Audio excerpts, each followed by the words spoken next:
So what are the top 5 questions a leader should be asking themselves in this new virtual hybrid world?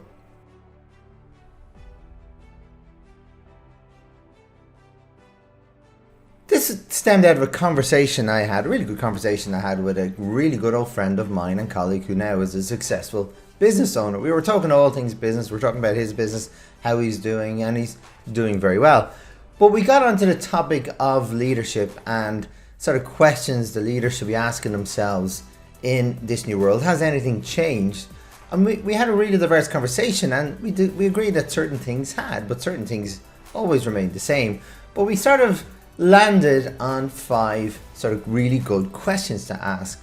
And the first one was, how are you protecting the corporate culture or the company culture, depending on the size of the business? And the reason why this question is really important is because it's great to be able to build a culture when you're in the environment with people, when you're communicating, when you're collaborating, when you're bonding. That's what we are. We're social creatures, but we now have a barrier between us, and how do we continue to do this? And it's all about, like, how do we work together? How do we create collaborative space? How do we set events for each other? How do we get to build that camaraderie and everything to ensure that everything is either staying the same or getting better? And this is something that you have to build into your strategy. You can't just take it for granted. Goodwill is great with people if you've built it, if you had a really good culture, but now you have to build on that going forward. So that's a really good question to ask at any time. Second one we thought was really good was, do I need to review all the roles and responsibilities?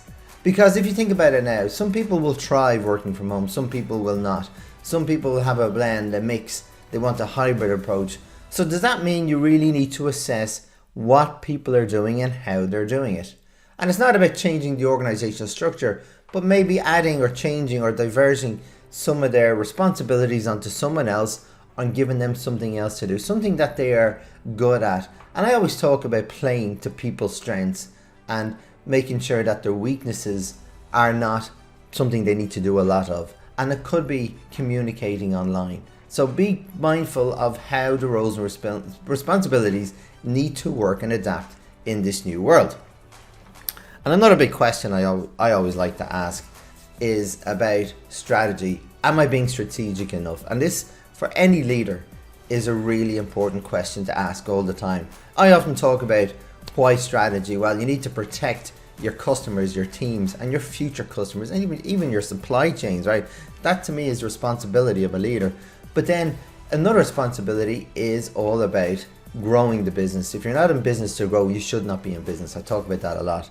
And then change. We've seen how much the world has changed in a very short period of time. It's being disrupted. So how do you embrace the change?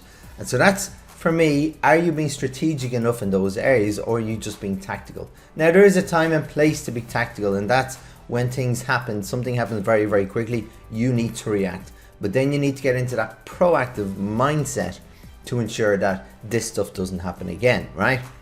And then along with that, my colleague said what he felt was really important was communicating, right? And I totally agree. Communication is super important at the best of times, but how are you communicating? Do you need to update, revise, and change the format of it? Instead of normally you would have lots of sort of in-person meetings to communicate things, but you don't have that now. So how can you be strategic about communicating? What is the level from a leader? How does your management trickle that down? And then if you have a larger business, how does it get down to the people on the ground, if you have team leads and so forth? How do you cascade that message? And how what a leader says, how does the teams work together to understand and decipher the message to ensure everybody is working together to make it better, right? So these are really important questions. But the final one, and I think this is something that I came really strongly across from my colleague about, how can I be best there for my teams? You're a leader. That is your goal. I always talk about leaders, their goal is to make future leaders. So how can you ensure your team are thriving in this new world? And how can I be best there for them? And if you think about it, if you have a really strong communication plan, some of this information should come naturally from the feedback. But if you still don't know, ask your teams. Ask your teams. ask what their problems are, how can you support them, how can you make their life, working life, a little bit better so they can go into their personal life and be relaxed as best they can. Because again, I've mentioned before, and my colleague agreed, that the lines between business and personal life have become blurred. We used to go travel to work. We used to get in a car, hop on a bike or a train or a bus, whatever it is. Now we just leave our laptop and go somewhere else. We don't have that transition period to going into work, to prepare the mind and body for it, and then coming home. And that is adding a huge amount of stress to people. And we're getting this change and people fatigue syndrome that's going on at this moment in time. So again, how can you be best there for your people? I hope you enjoyed these questions. If you have any questions, get in touch. I'd love to help. In the meantime, this is Shay saying, have a great day.